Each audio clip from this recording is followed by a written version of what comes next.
आता या आलेल्या इतक्या प्रचंड बहुमतामध्ये आपला निभाव लागणं हे अवघड आहे।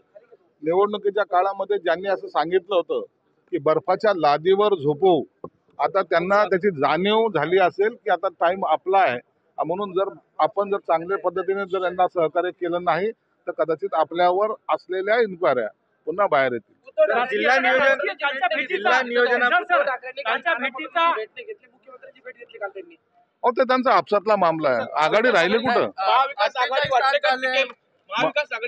महाविकास आघाडी मुळात राहिलेली नाहीये। महाविकास आघाडीने एकमेकाला पाडण्याचं जे काम केलंय त्याचा परिणाम तुम्हाला या निवडणुकीमध्ये दिसून आलेला आहे। म्हणून आता ना नाना पटोले त्यांच्याशी भेटणार, ना उद्धव साहेब त्यांच्याशी भेटणार, कोणी कुणाशी भेटणार नाही।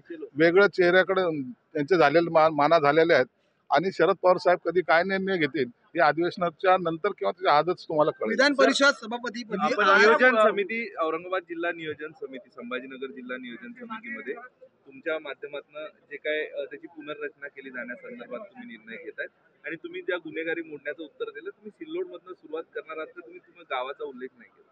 नाही, गावाचा उल्लेख करायचा काही नाही, पूर्ण मी जिल्ह्याचा उल्लेख केलेला आहे। सुरुवातीतून करणार आहे।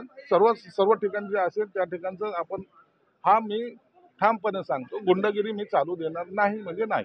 सर तुम्ही आता म्हटलं शरद पवार काय निर्णय घेते सांगता येत नाही, काय वेगळा निर्णय घेऊ शकतात शरद पवार? शरद पवार येते तुम्हाला कुठे दिसतात?